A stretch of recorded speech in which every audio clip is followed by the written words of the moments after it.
Hey there, this is Franklin, and you're listening to Who Asked Us? Deep thoughts, lighthearted conversations. Here, you'll listen along as we discuss our way through the Bible with a growing, rotating panel of guests, none of which claim to be experts on any of this. We hope you get just as much out of these conversations as we did having them. Thanks for listening.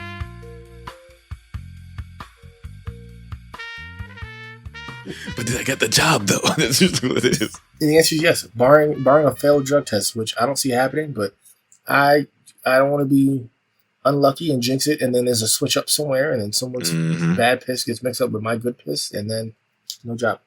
You know what's interesting? I didn't think that was going to happen, but now when you fail this drug test, you're going to be like, oh, it's probably because the pisses got mixed up, not because I do cocaine. I don't do cocaine. All right, sorry, crack.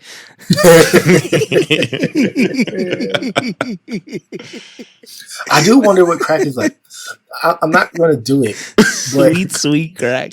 Well, you know, that's what people are saying. See? People literally trade Why is their Ken getting lives. They give up their kids. They give up their job. It has to be good. It has to be pretty See what I'm saying? good. And so when you know, every crackhead knows that you're never going to get the first high again, but they keep chasing it. So, like, how good is that high? Exactly. It has to be insanely good. I don't know, man. I don't know what we're missing, honestly. Like, I want to know, but I don't really want to know. You know what I mean? Like, It's a slippery slope. I just know I'm going to love it. That's it. Like, I don't want to try it that one time, and now I'm on the streets. Like, I don't think you don't do that occasionally. Maybe if I'm like old and about to die, because you have nothing to lose because you're about to die anyway, then you can just take a hit. But here's the thing. Dying is DMT. You get a spurt of DMT in your brain. So that's like the trippest of trips. So at least you'll get some DMT trip at one straight point into like a brand new world or nothingness, right? Like So it's crack pretty first crazy. and then DMT. Okay, fine. Crack first. What, before we start this though, what are we reading? What chapter? Because now I'm lost. So we're going to start at Genesis 28, verse 1. Just give it a rough read before we're on the record, just so I make sure I'm on the right page. Because I didn't. Give it a rough read. Well, does it say chapter 28? Yeah, but it doesn't There's look like numbers what it on normally there. looks like. When I Google it, I just use the Bible Gateway search bar instead of Google search bar. So it looks different. All right. So mine's a little bit different than yours, but that's because it's a different one. I'm just going to start reading mine. Genesis 28. Then Isaac called Jacob and blessed him and charged him, "You shall not marry one of the Canaanite women. Arise, go to Padan Aram, to the house of Bethuel, your mother's father, and take as a wife from there one of the daughters of Laban, your mother's brother. God Almighty bless you and make you fruitful and multiply you, that you may become a company of peoples. May he give the blessing of Abraham to you and to your descendants with you, that you may take possession of the land of your sojourning, which God gave to Abraham." Thus Isaac sent Jacob away, and he went to Padan Aram to Laban, the son of Bethuel, the Aramean, the brother of Rebekah, Jacob's and Esau's mother. Now Esau saw that Isaac had blessed Jacob and sent him away to Padan Aram to take a wife from there, and that as he blessed him, he charged him, "You shall not marry one of the Canaanite women," and that Jacob had obeyed his father and his mother and gone to Padan Aram. So when Esau saw that the Canaanite woman did not please Isaac his father, Esau went to Ishmael and took to wife, besides the wives he had, Mahalath, the daughter of Ishmael, Abraham's son, the sister of Nebaioth. Nebaioth? Wow, that's the only one that got me. Nebaioth? Nebaioth. Nebaioth. Nebaioth? I don't know. It's too many vowels altogether. So I was about to say interesting, but it's almost not. It makes total sense. We were wondering before why Abraham was so adamant that Isaac marry a woman from their homeland, not a Canaanite.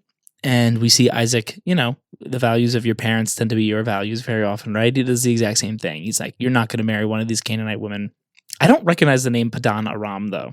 Padan Aram, that is, it's a place, but I think it's only unique because that's also just where, isn't that where he got, what, Isaac is married to who, Rachel? Isaac Rebecca? is married to Rebekah, but Yeah, I think that's where Rebecca's from.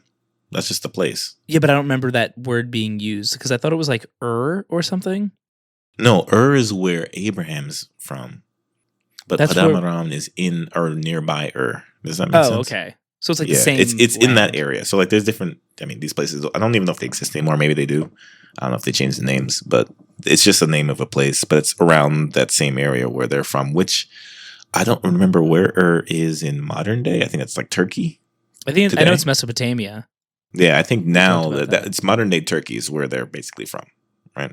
But it's just so interesting to go, like, I don't know, I guess I'm surprised Padan Aram, but then the rest of it to the house of Bethuel, your mother's father. Yep. You know, Rebecca's father, who is Laban, right? The brother of, you know, what, et cetera, et cetera.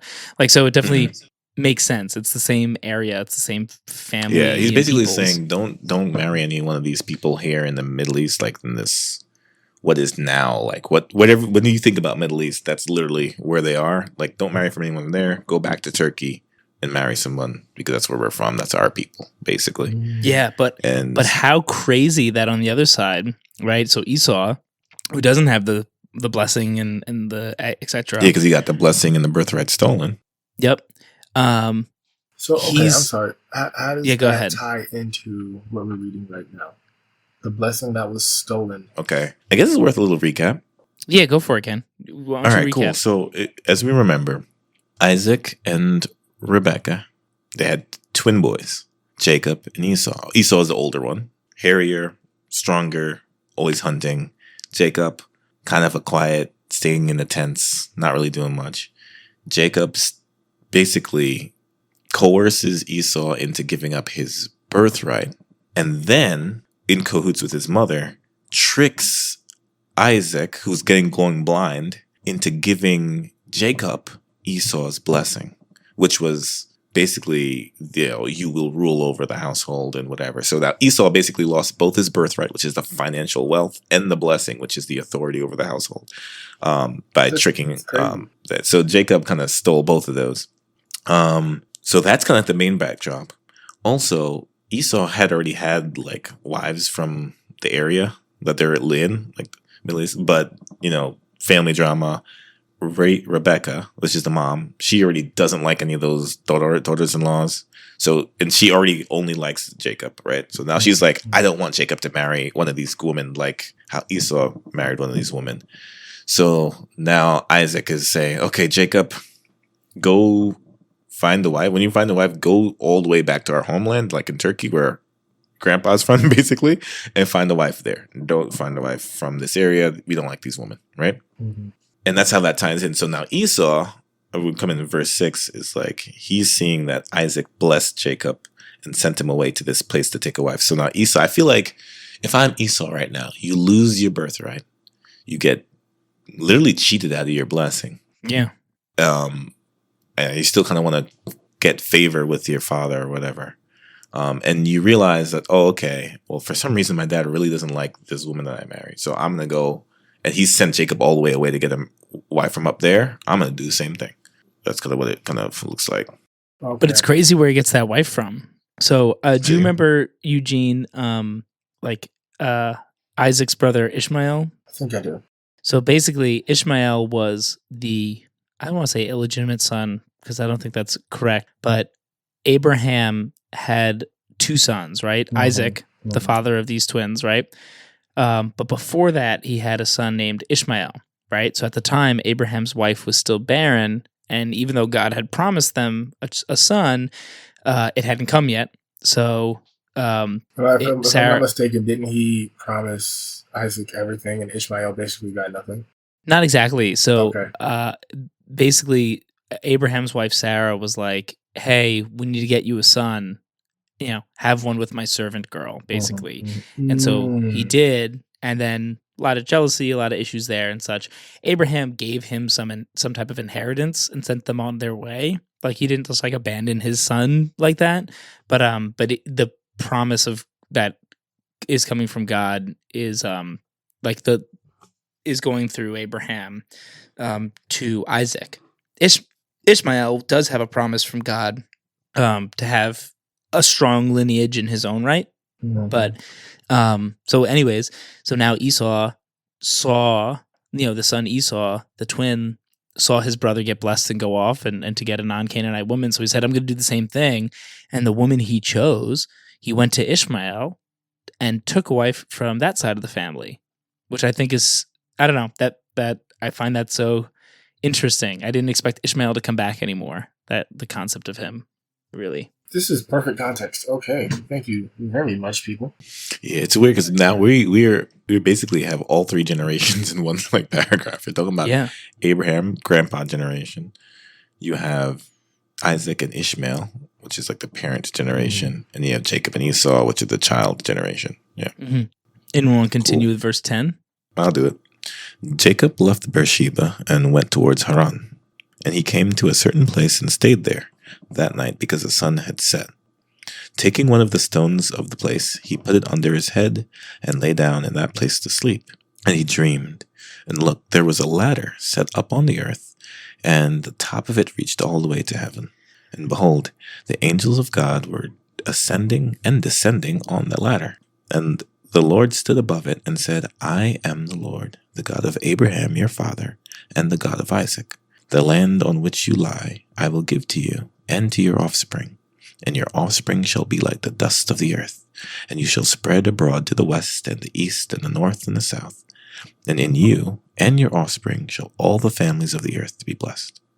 Behold, I am with you, and I will be with you wherever you go, and I will bring you back to this land, for I will not leave until I have done what I have promised you. Then Jacob awoke from his sleep and said, Surely the Lord is in this place, and I did not know it. And he was afraid and said, How awesome is this place! There is no other than the house of God, and this is the gate of heaven. So early in the morning, Jacob took the stone that he had placed under his head and set up for a pillar, and poured oil on top of it. He called the name of that place Bethel, but the name of the city was Luz at first.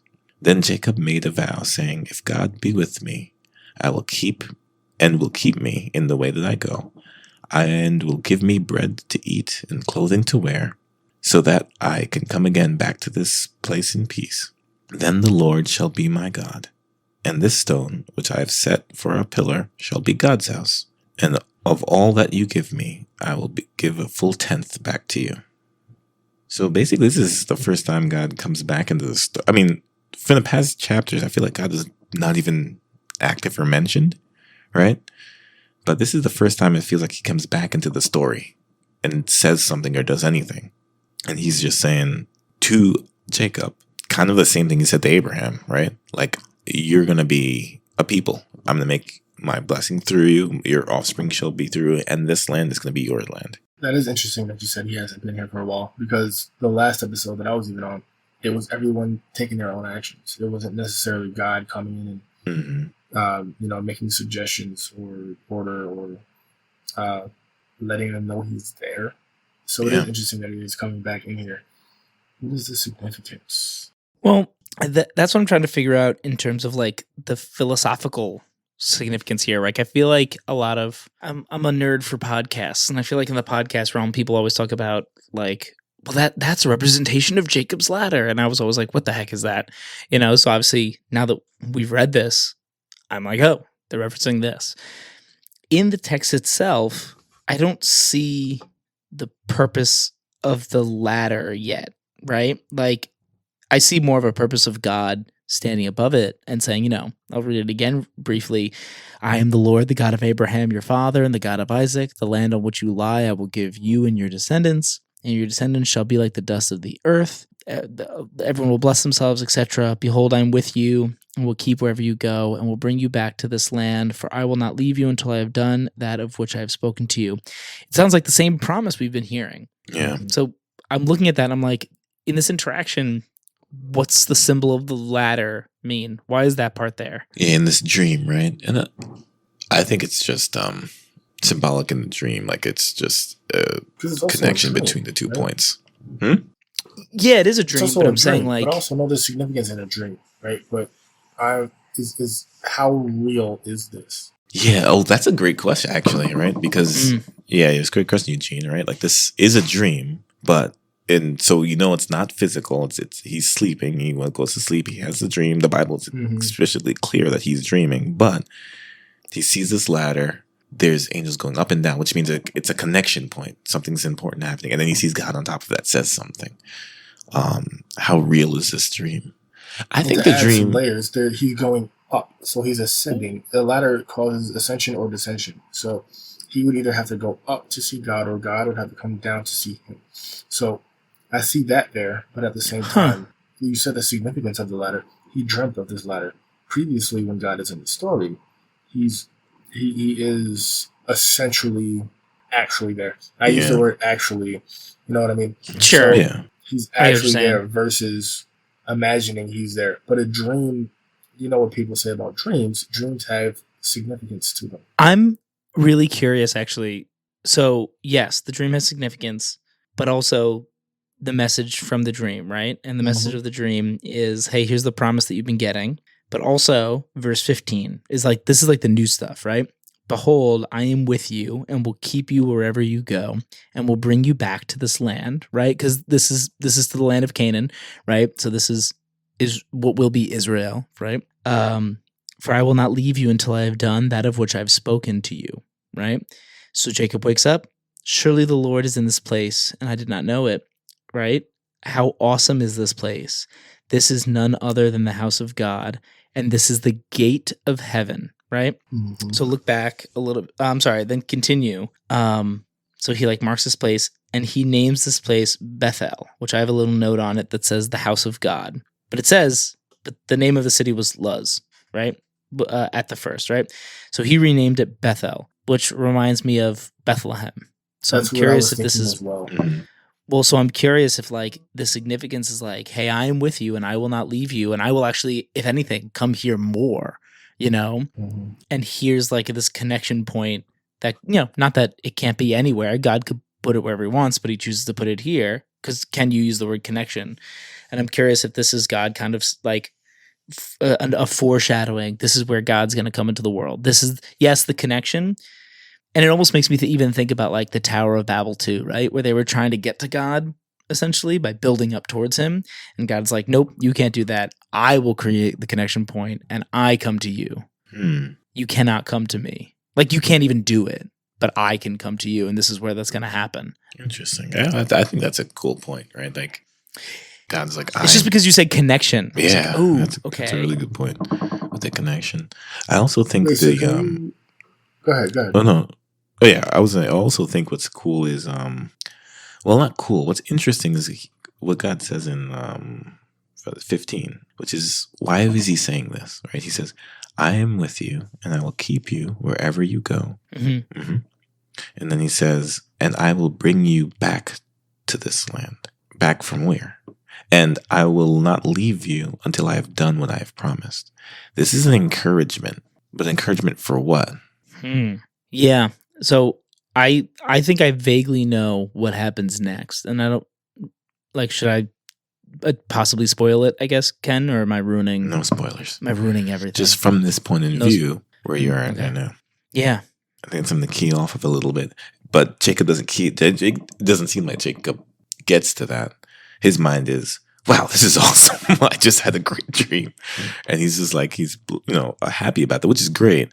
But the comfort, I think, is also extremely important because it's God's prepping him for something that's about to happen in his life.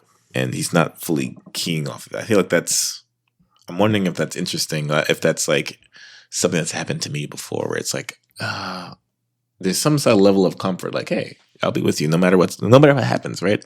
I'm with you. I got you. It's just strange. Why would you say that to somebody if nothing's about to happen, right? So I'm just thinking it's interesting that God's out of his way to kind of make a certain point. I'm going to bring you back here. This is going to be good. You're going to be good.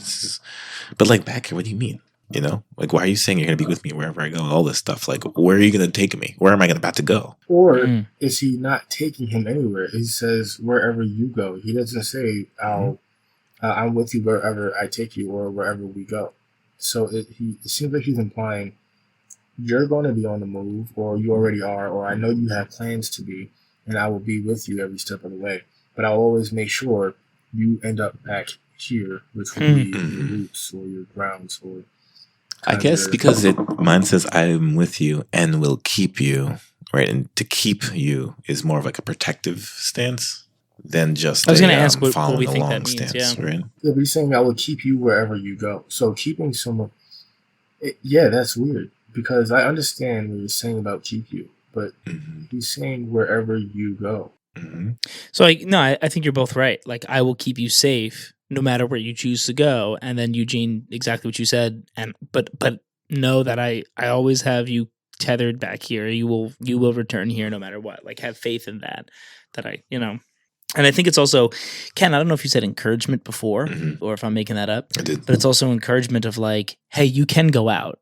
Do not be fearful about going out. I will keep you safe as you do, and you will always make it back home. Right? Oh, Yeah. I have the perfect analogy for that because recently, I've been allowing my dog to essentially walk me where he feels like going, not on the normal route that we go. And so he's been taking me to places that he will eventually walk me to the dog park in the neighborhood, or will walk me to the trail that he really wants to go to. But I still have him on his leash and his harness. So I'm seeing it as, wherever you go, I'm there and I will keep you safe. But I will let you go where you feel like going. Did you like intentionally do that? Like, let him take the lead. Yeah, because I was like, I tried to go one direction and he was kind of just standing there like looking at me like disappointed that he couldn't go his way. And so I didn't necessarily want to reward him to do that. But eventually I let him start walking where he wanted to go. And that is so old, man. That's... If it took a while, I would take him, like, you know what, we're turning around, we're going back home. But then sometimes I'm like, you know what, let me just, you're taking me somewhere. And we got to the dog park one time, and he looked at me to open the gate. And I'm like, so you intentionally took me to this dog park? Well, that's what's interesting. Like, I mean it as a joke, and also I think there's more to it, right? Like, that's the most old man thing I've ever heard in my life. I saw something on Instagram that was like, hey, remember going out to Ragers all night, and now a good Friday night is looking at my garden while holding a cocktail. And I was like, oh yeah. Yeah, that's like a great Friday. Garden. That is a great day. It's fantastic. So like, it's just funny because like, I've known you since, middle school. I've known you through crazy high school and college and all that stuff. But also now you're like, yeah, I decided one day, like, let's just let the dog go where he needs to go. It's just very funny to think of, how old we've all gotten. But also, it's just also mature. You're like, yeah, man, like, go wherever you want to go. It's cool. Like, I mean, I even think the same for my daughter, right? Like, I let her do what she wants into her playtime, but I'm not walking away, And like, even sometimes we go outside and she wants to walk towards the sidewalk. And okay, you can, but I won't let you get into the street. And obviously, we're always going to get home, right? So it's really cool to see that reassurance. I think a significance there, going back to your question before we move on about how real the staircase is or the ladder is. I think so. Just as I said, like, yeah, you'll always get home. It's not just like, hey, you'll always return to this land, but it's like this land is significant in that it is this.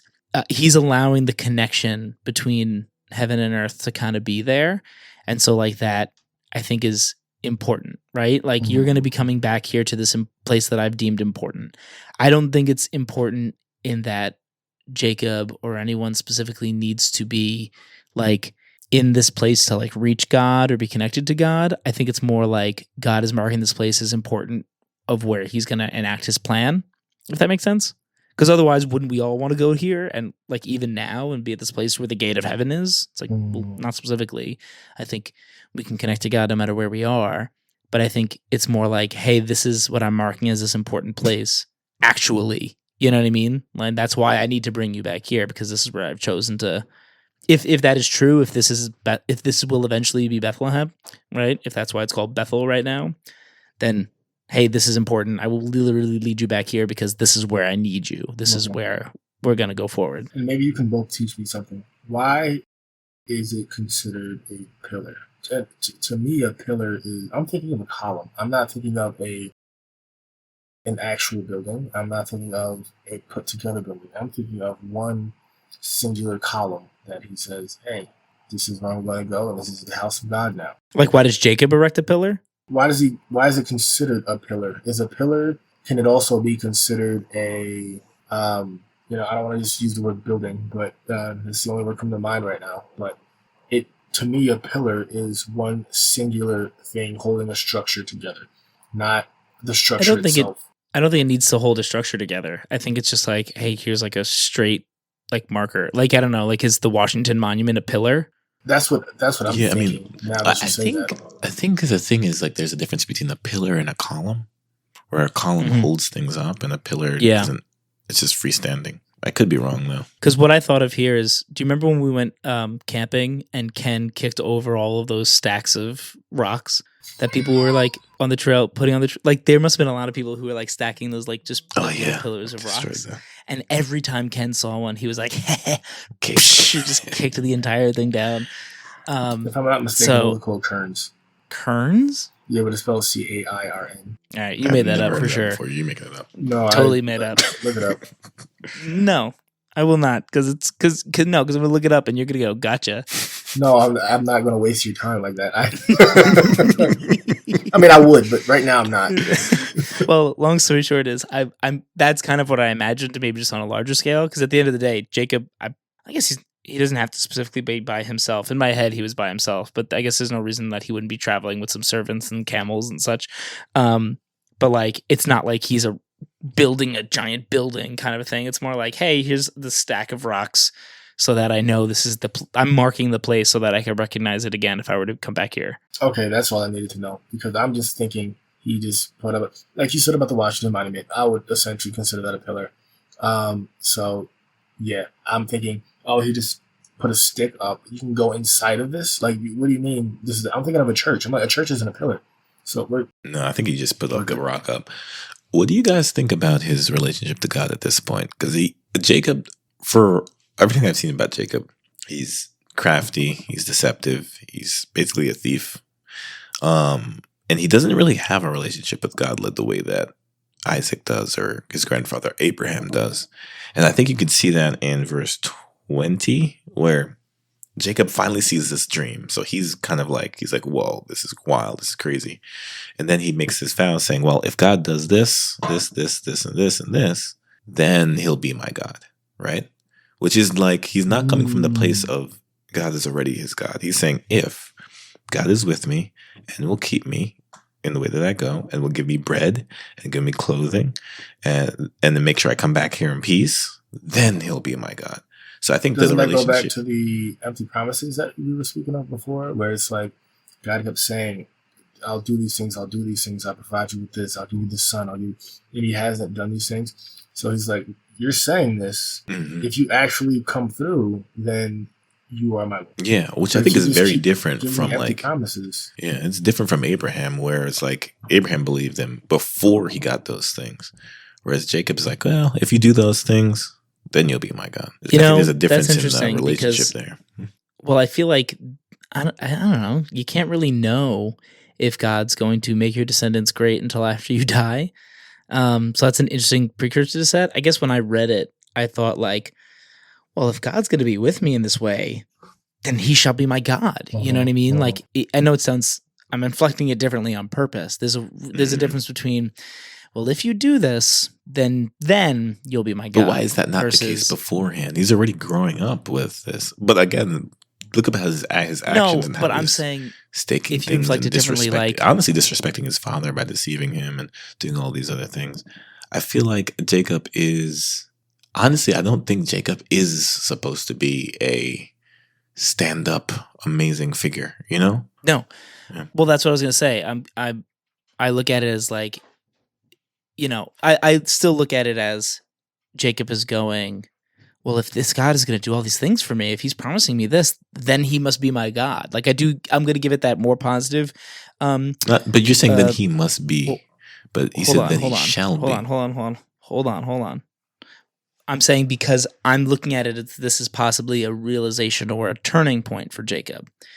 This is probably Jacob's first interaction with God. Yeah. You know, so like, yes, I get what you're saying about like, you know, I think a lot of people have a turning point in their relationship with God.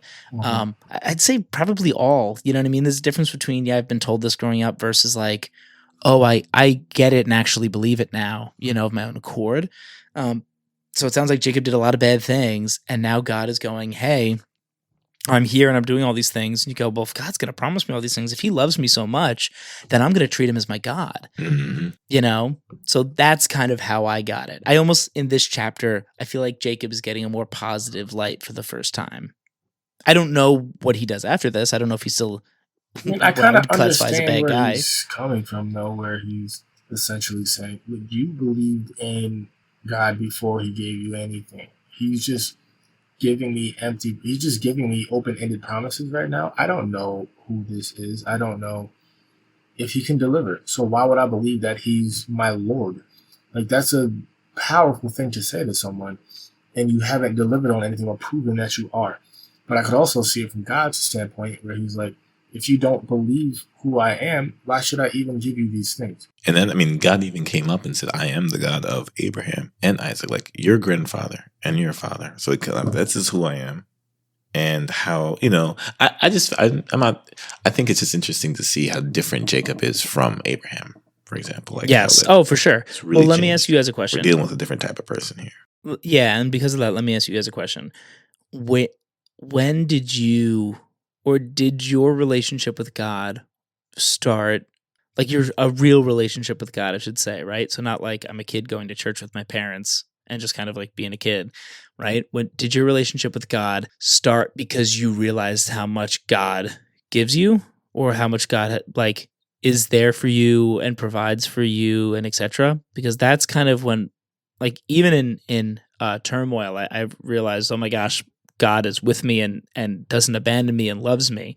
So it was only upon the realization of how much of what God does for me and how much he cares for me, that's when I'll keep saying the word turning point with God, right?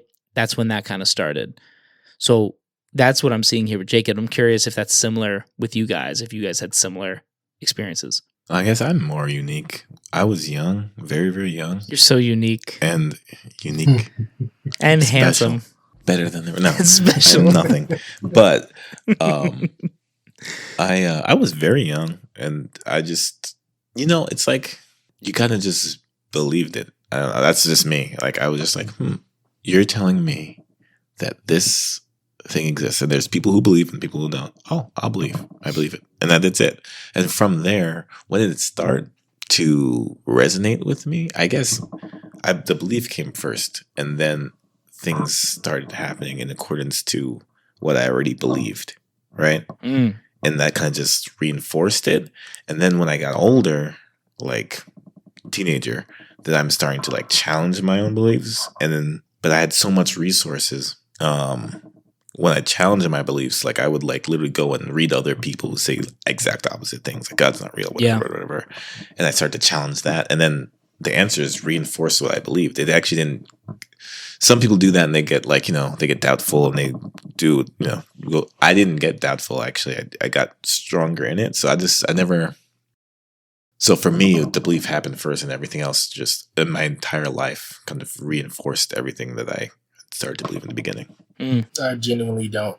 I still don't understand my relationship with God. I don't. I am under the belief that God exists. I feel like you'd be crazy if you didn't believe God existed. And if you try to over-explain and rationalize every single thing with science and numbers, you get to a point where you still don't know.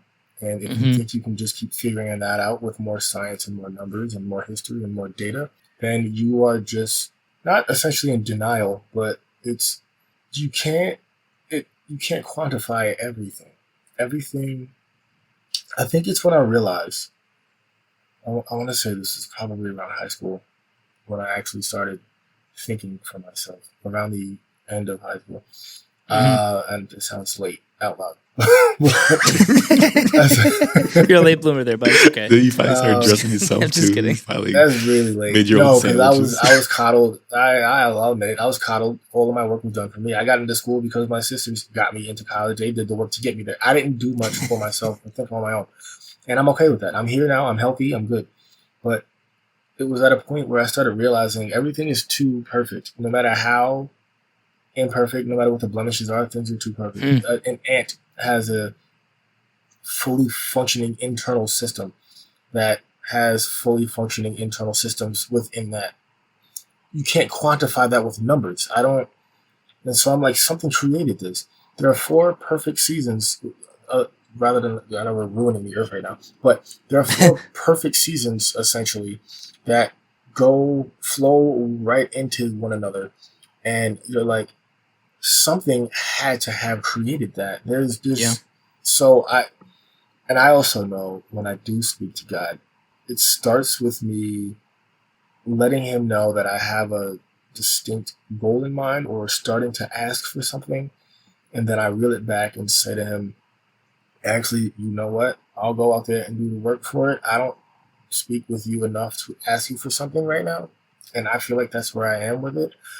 But I understand that he is there with me, and I understand that. But it's the same thing as I'm not going to call my mother and ask her for money if I haven't talked to her in 2 months. Like, that's how I feel like my relationship is with God. Well, and I got 2 things, right? So first of all, I just want to add a little bit to what you said. I think like God can be justified by data and numbers. However, I don't think we as individuals have the capacity to get there. So if you're basing your belief, like, so for example, like I think God's creation can be discerned scientifically, but there's so much we don't know.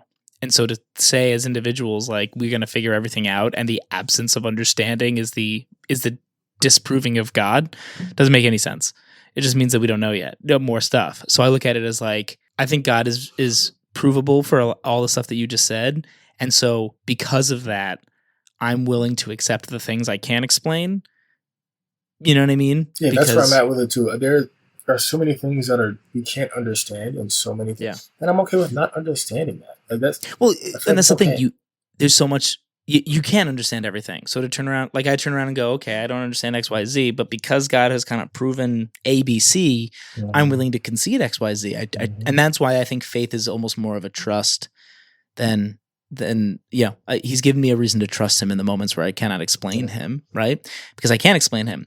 So, but anyways, but to bring it back to the text, I literally think these like moments of like turning around and going, I understand God now. Like the difference between like I believed when I was a child, but I didn't have a relationship with him. I didn't feel God in my life until honestly very recently. Like that's what I feel like Jacob is going through. From my reading of the text here, I think like I'm just looking at it and going, Jacob has done some bad things. Jacob has not experienced God. He's heard about it in his family. Maybe he believed with quotation marks around it, but now God has very much revealed himself to him. Yeah, and I think that's part of that is, I think that's probably what helped me because I believed first and I was reading all these things first as a young kid. I realized this when I got older, but I have a different understanding of God than people who haven't done that, right? Haven't really grown up reading it. Because I feel like my understanding of God is kind of what it comes from the text. We see how like we're in chapter 29. For the past few chapters, God wasn't even mentioned. God wasn't doing things, right? But people in their life, I feel like people have this concept of God, which is kind of more like a pagan concept of something that's always doing things and putting their little hands and everything and can magically do poof, poof, poof, poof, poof. But that's not even what happens in the Bible. So like, why do people have that concept of a God? And I'm realizing like, oh, well, I think a lot of it too. And you also say like, oh, I don't feel God. I mean, I don't even know what that even means when people say they do feel God. Because like, I mean, if you're looking at the text, we're 29 chapters in. What does that mean to feel? That's not even how God interacts with anyone. So, like, for me, it was like, because I came from this first and the belief first, and then reality just kind of corroborates that, right? Like, we don't even, it's a mindset shift. So if people are like, well, I guess I would say, Franklin, I'm going to push back on a little bit of what you said and kind of boost what Eugene said a little bit more about trying to quantify it. I mean, like, I guess I don't think those numbers and studying science can really prove God, right? I don't think, because all those things are doing is exploring things that God made. And from that point of view, you can be as scientific as possible. If it's like this, right? Your wife bakes you a pie, right? You can examine that pie as much as you want. Literally today, yes. Blueberry. You can examine that pie as much as you want. You can taste it. You can experience it. You can smell it. You can like look at the molecular structure of how it was made. That's not going to get you closer to your wife. it's two different classes of things. The creation is so much different than the person who created it. No. Yes, that's not what I'm saying. What I mean to say is, and you could admire her through what she's created, because I'm pretty sure she makes bomb-ass pies.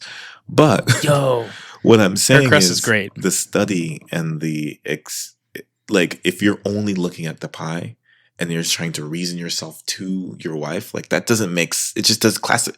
It doesn't really make much sense, and that's kind of what I was saying. No, I'm more saying, hey, if there is a pie and we look at it and it has evidence of being created, there must be a pie maker. That's all I'm saying. Mm-hmm. So, like, I'm saying in terms of like numbers and data and stuff, when people go like proving the existence of God, I'm saying like, yeah, you can definitely look at show things. Up. Something made this. Yeah. Yes. That's kind of what I'm saying, right? So like we can see God's, like, because God has created these things, we can eventually reason down to a creator, right? That's a very oversimplification of what I'm saying. I'm not saying that's where the relationship with him's going to come through, because I agree with you, right? Sitting there and loving the pie. The book that I read, this book, it's called New Morning Ministries. It's great, and it's every day. It's just like a little like gospel related like blurb to like just like recenter you. I read it before I pray in the morning, and it kind of just like reminds you like, hey, this is what we're doing, right? And one of the things that he mentions a lot in the book is looking horizontally for things instead of vertically for things, right? Admiring and looking for meaning horizontally would be like, I'm just here worried about the pie, right? Where instead I go, oh my gosh, what a delicious pie that was made for me. The person who made this pie for me must love me, and like, etc. Like, so like, yeah, I'm not going to sit there and focus on the pie. I'm going to go vertically to the pie maker, right? So all I'm saying is, I do think you can reason God scientifically, but I think when you find a moment where you can't because of a lack of scientific understanding, I'm just saying that does not disprove God. And I agree with that. I 100% agree with what you said. And the reason why I'm just focusing more on the relationship aspect is just in context. Yeah. We're looking at, well, what's Jacob's relationship and what's our individual I totally agree. Yeah. But that's also like what I'm saying too, is like whenever sparks. So for example, like the understanding of like, hey, there is a God. I've had that for a while, right? But my creation of a relationship with God has only started recently. So maybe Jacob believed there was a God, but now Jacob is like, okay, hold on a second. I need to create a relationship with this God.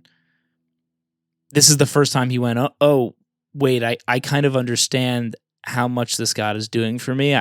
I'm when I say feel God, I more mean like see God working within my life. I mean, right now he literally has a vision and a dream from God, right? So it's very explicit.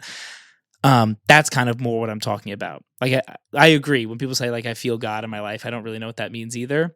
When I said it before, I was more talking about like, I see God actively working in my life. And because now I'm experiencing it, all of a sudden I'm going, whoa, why am I not participating in a relationship with you? I mean, if I could just chime in here, I think I understand where Jacob is coming from, where he's he's like, show me who you are before I believe. Like, imagine me telling you, to go back to this pie, imagine me telling you, I make the best pie you'd ever have. And I've been telling you that for years. And you've just never had my pie. Why would you believe that I can make the best pie you've ever had? So you're like, all right, make the damn pie then. And I'll believe that you make the pie. Mm-hmm. So that's where he's coming from. I got it. All right, we got 30 more verses to get through. So, Eugene. Yeah, Eugene, you haven't read yet, and I know you don't know how, but that joke will never get old. And so now we're going to Genesis 29. Yes, sir. 29. All right, we'll drop down to Genesis 29. I have to go back to the search bar. Yo, get the app, bro. What are you doing? Your phone out of storage? I think it is, actually, but that's not why I didn't do this. And you guys also aren't reading the titles. You're just reading. So I will start with Jacob meets Rachel.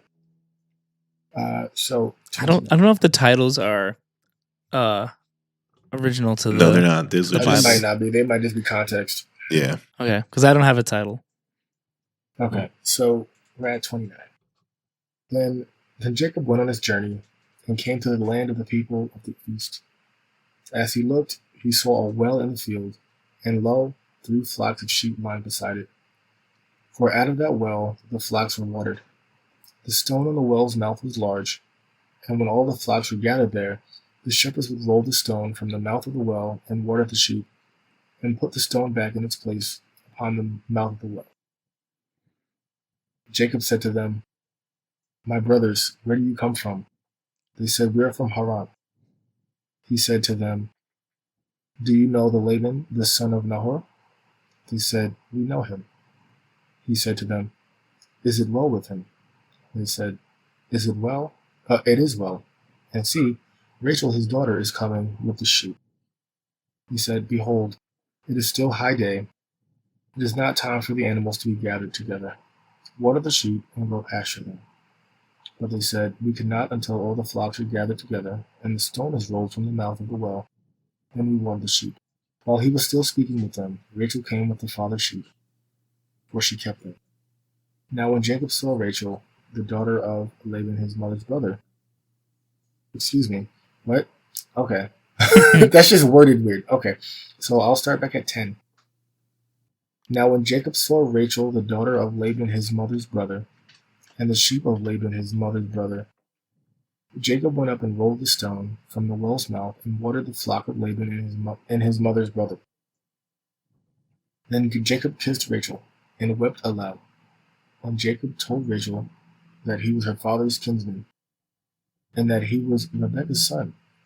And she ran and told her father. When Laban heard the tidings of Jacob, his sister's son, he ran to meet them, and embraced him and kissed him, and brought him to his house. Jacob told Laban all these things, and Laban said to him, "Surely you are my bone and my flesh." And he stayed with him a month. Okay. I did stop right there. You didn't? I don't know if you were taking a pause. Sometimes you get slow to ramp up on the next sentence, He's sounding out the next word. It takes him a while. Okay. I mean, kind of strange, some of the things, but... Oh, really? I was about to say, I felt like this was straightforward. What did you find strange? Well, strange with him running up and kissing Rachel and weeping, but I think outside of that... Like, I mean, to be fair, a couple chapters ago, Abraham was like, "Stick your hand in, like deep into my thigh." So cultural, weird stuff. So, culture. Just so I'm understanding, Jacob gets to this place where I guess this is where all the shepherds come to water all their sheeps and stuff. Sheep, 1 sheep, 2 sheep, not two sheeps. He goes and waters all their sheep. He's one like, mouse, and he's asking them, "Okay, I'm here.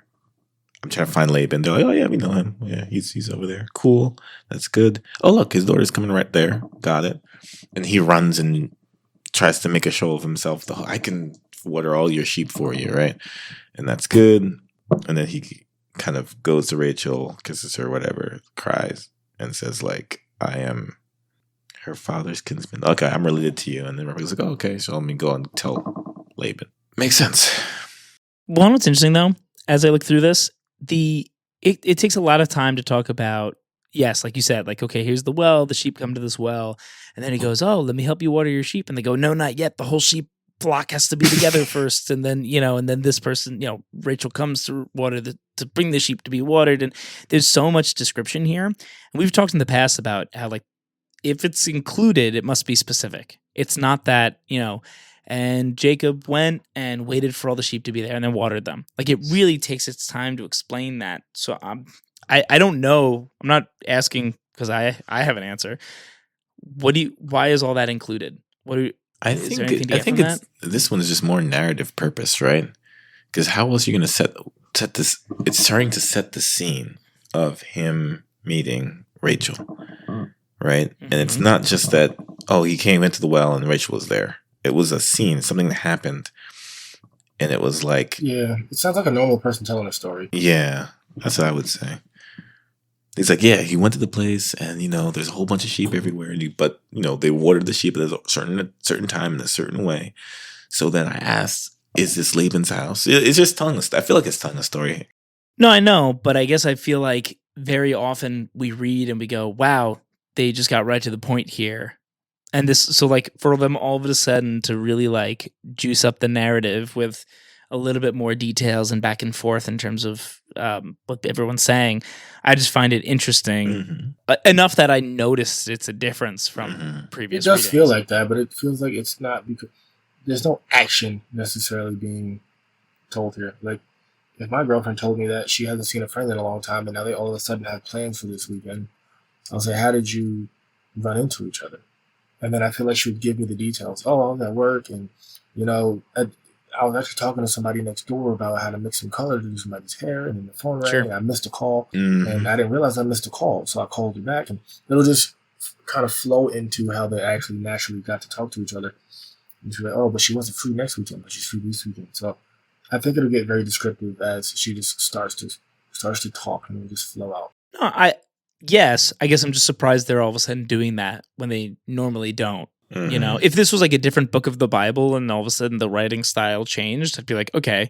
So I just think it's interesting that all of a sudden it's kind of like when we noticed, what was it? I think it was when Abraham's servant went to find Rebecca, and it tells the story in the first half of the chapter, and then he meets, I think, Laban, actually, because Laban is Rebecca's brother. And it literally, instead of just going, the servant, retells the story, it just says, the servant says half the chapter, like you just read it again. So again, I just think it's worth noting that there's like a lot of different, a different literary style. It is different because it's not like this is a fable. It's not like there's some action going on. There's no, I see what you're saying. Yeah. It seems like throwaway dialogue. Like, okay.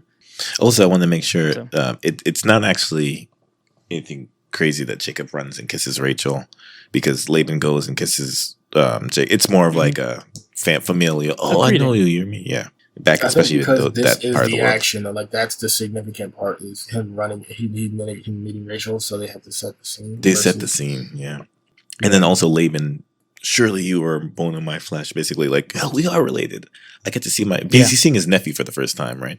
And he hasn't seen his sister, which is Rebecca, since she left, right? Yeah. So it's more of like a family reunion type of positivity. And it's getting us talking, right? Isn't that part of the purpose of There you go. these stories, to get you talking about it? All right, yeah. You want to finish it out, Franklin? Yeah, where are we 15. taking it from? 15? All right. So then Laban said to Jacob, "Because you are my kinsman, should you therefore serve me for nothing?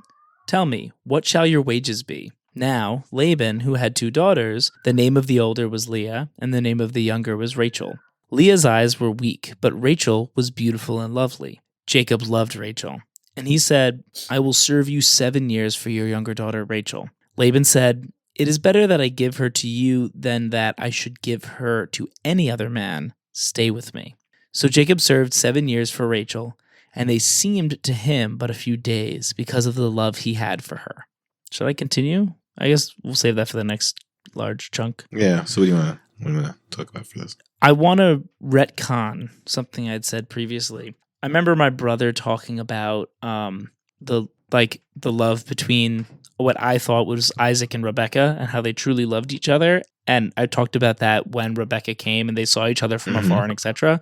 And I'm finding out that that's totally, he was definitely talking about this. He was talking about Rachel and Jacob. So it's interesting to see that there's a specific conversation around the love that I don't want to say they share, because it didn't say that Rachel feels the same way yet, if it does. But it's not just about, hey, here are these 2 people, here's this arranged marriage that makes sense, but that Jacob is specifically motivated by his love for Rachel here. Got it. Well, what does it mean by Leah's? I mean, they're comparing Leah and Rachel. Leah's eyes were weak, but Rachel was beautiful in form and appearance. I mean, what does that mean? Does she have like a lazy eye? Or does she look bad? What's wrong with Leah? What verse is that again? That's verse 17. 17. What does yours say, Eugene? I'm reading the same version as Yeah, so it says Leah's eyes were weak. It's definitely not Leah. There's no way. Leah? It's got to be Leah. Yeah, Leah's eyes were weak, but Rachel was beautiful and lovely. She was tired. That's not a comparison. I was about to say, I think it's definitely saying Leah's lovely. No. You're right. Oh, God. I'm trying to, I've never heard that turn of phrase before. So. Yeah. I read it as her eyes were weak, but even though I'm tired and still looking at you, you still look good. Not comparing Leia and Rachel together. Mm-hmm. I'm thinking, or maybe they're describing how she's ugly. Yeah, I think it meant because she has probably some like lazy eye. Maybe they are saying that she's tired because like you look like a tired she's got woman. Bags like under you her look eyes. tired. That's not a good way to. Like if somebody says, "Oh, how are you? You look tired." That's not a compliment. Mm-hmm. Imagine you're mentioned in the Bible, right? You're mentioned in the New York Times bestseller like every year or whatever. The highest sold book in the world. You're mentioned like 2 or 3 times at They call you most. scrawny. And they're just calling you ugly. They're just saying, this was the ugly sister. Wild. That's crazy. They say, Kenneth, a man of stature, he walks with full might down the streets of New York, alongside, a really good friend of his, Franklin, who was stout and short. And it's crazy. Like, they just say that in the, like, that would be crazy. You could have made fun of yourself right there. I didn't have to, and I didn't want to. Yeah, that was pretty bad, Eugene. I mean, I'm taller than both of you, and I look better. So that's why I didn't have to do that to myself. And he's humble too, ladies and gentlemen. For the record, I am short and I am stout, but he didn't have to say it. Speaking of stout, I can go for it, Guinness. Yeah, so anyways, very interesting to see that the love is specifically talked about here. I'm sure it's going to come back at some point in their relationship. I'm very curious. And he's going to work for 7 years. It's a long time. Could we talk about, he just also offered that. Yeah, it wasn't even like, you're right. I didn't notice that. Like, he literally, like, what was the negotiation like? It was like, he didn't even say, he's like, negotiations started like this. Laban saying to Jacob, I'll serve you for 7 years. Oh. Laban is saying to his nephew, Jacob, just because we're kinsmen out, you're gonna work for me for nothing? No, I'm gonna give you something. What do you want? And then that's crazy. He said, I've been working for 7 whole years. Well, that's like, imagine you go to the store and you go to the deli and you're about to get a sandwich and they start making the sandwich. There's a price for that sandwich, and you just get to the cashier and go, "I'm going to give you $100 for that sandwich." No, I'm picturing you you're like somewhere we're in relationships, but you're single. You see a beautiful woman, and she's enjoying time with her father, and you're like, mm-hmm. I love your daughter is so attractive. I will work for you for free for 10 years, so I can date her. Well, and listen, I want this on the record, right? I would work for 7 years for free for my wife.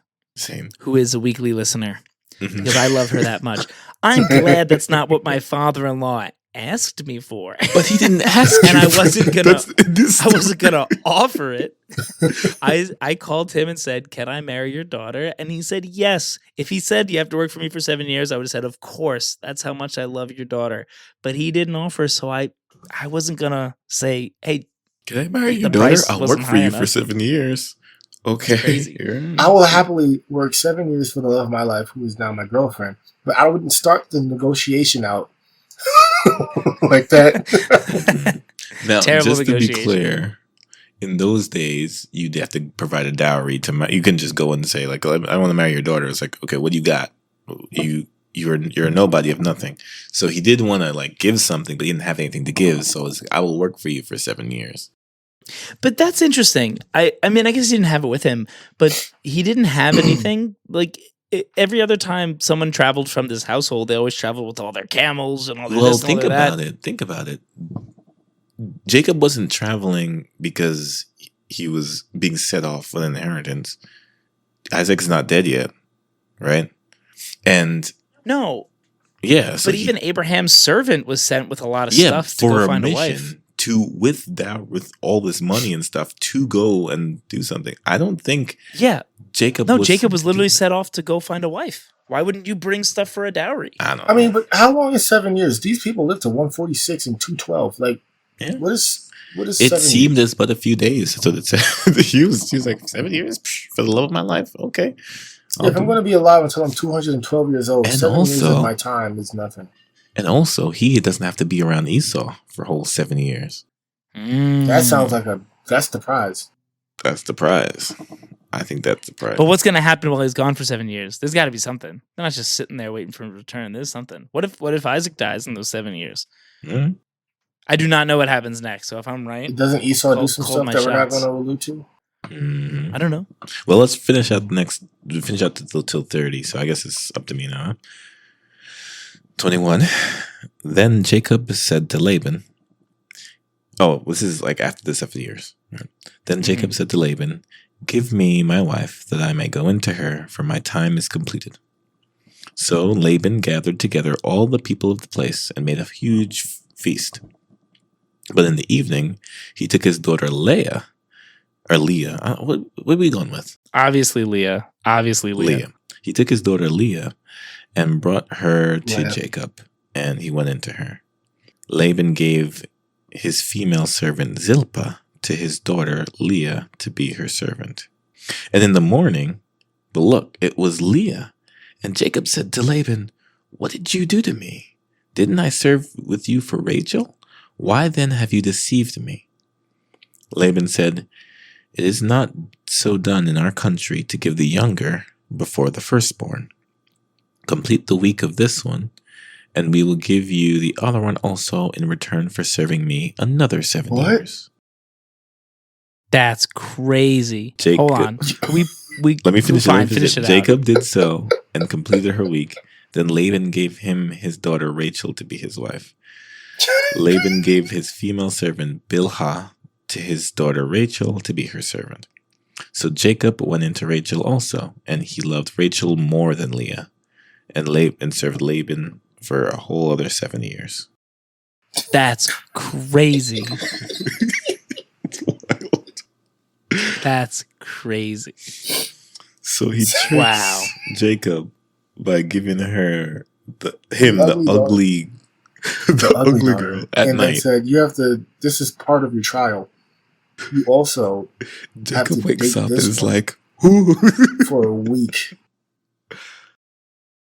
But like also duped, like straight up duped. Like, and in the evening, he gave him this daughter. And he didn't realize till the morning. And it's like, too late. You're married. You know what's crazy? I was about to, and when we started reading that, I was, then Jacob said to Laban, "Give me my wife so that I may go into her, for my time is completed." He was excited to do these 7 days and live over these 7 days. And I was going to say, how awesome is it that like he looked at it as like just a blink of an eye because he was spending time with Rachel and working for Rachel.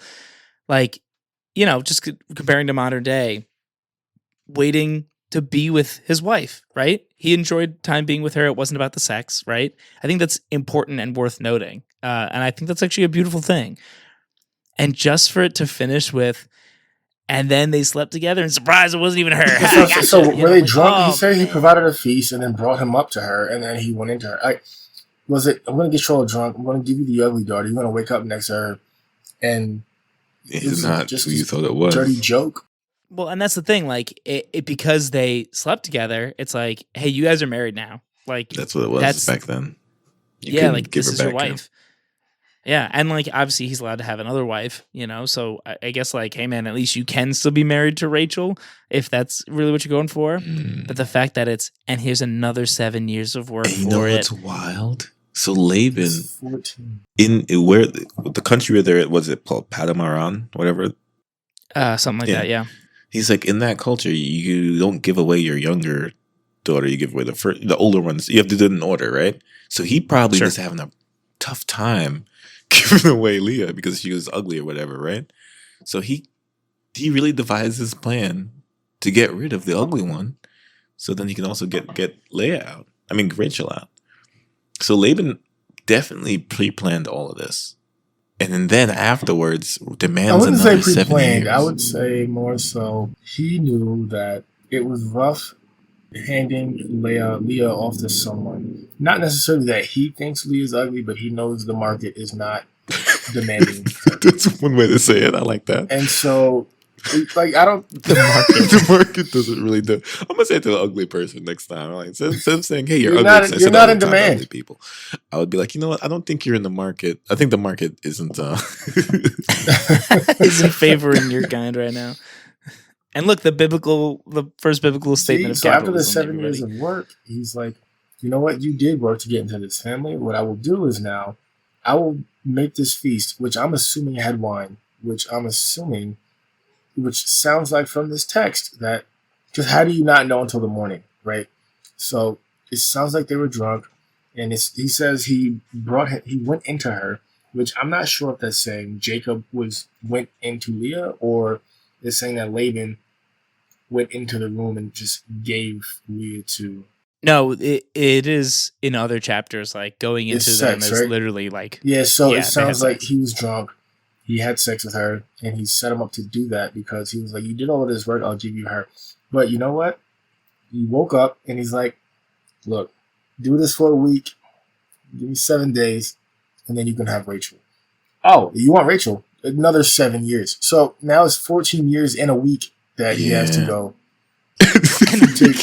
Because that additional week is crazy because it's with the daughter you don't want. And it's not necessarily that you don't want her. You fell for the other one, and he made you work for the one you didn't want. Like, it's just all effed. Now, here's my question. Does Jacob deserve it? I mean, he finally got deceived. He deceived Esau bad. And listen. Nah, that's not that bad, though. Somebody gave you alcohol. They let you hook up with somebody, and they said you only have to be with her for a week. So you had sex with someone, have to deal with them for a week, and then you still get the other daughter. I think you kind of win. Well, and here's the thing, too. Back then, culturally, you had multiple wives. So his downfall was that, I mean, don't get me wrong, was still tricked. It's not okay. It's just the extra 70 years. That's insane.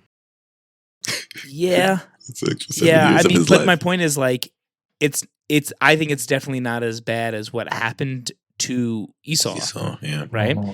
But my question is, like, is that how this works? Right? Is that how justice works? Is this just? Is this good? I don't know. This is nothing to say about this. You could say karma, probably, right? Which is more like what goes around comes around in this sort of sense. But I wouldn't really call this justice. I don't think things be different. Justifies. Jacob believe in God the way God wants him to. Mm-hmm. I don't know. I mean, it seems like God didn't do anything here.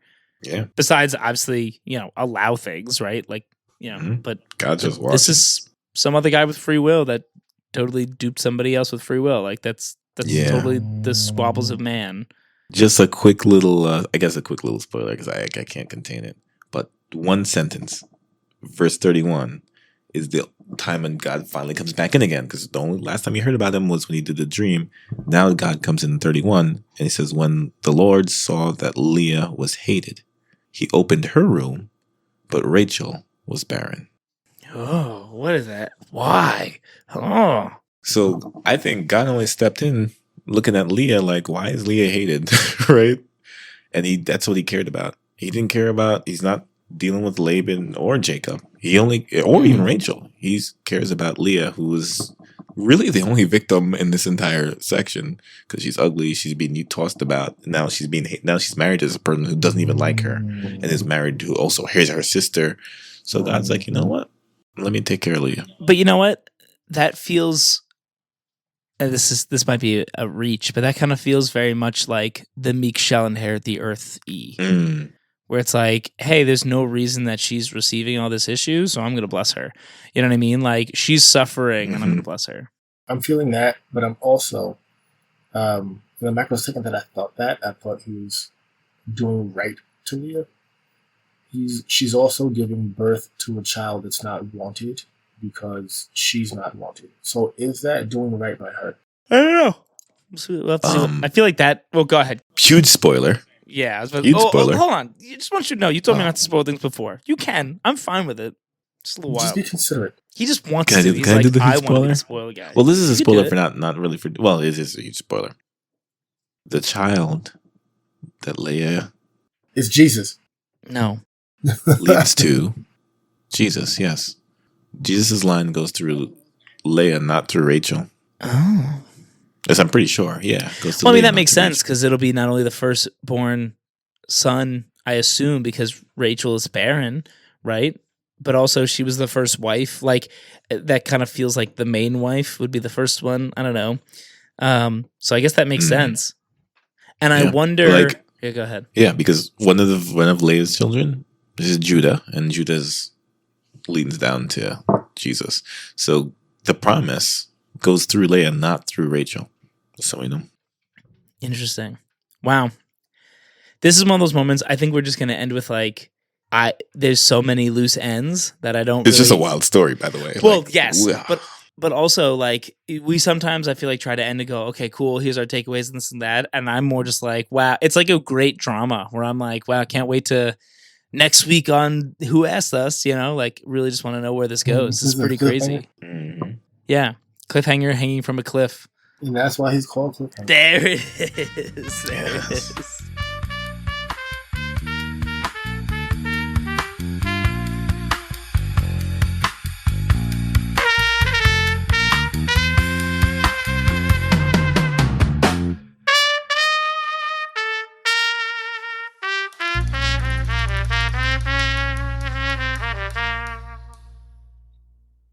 I would be like, you know what? I don't think you're in the market. I think the market isn't isn't favoring your kind right now.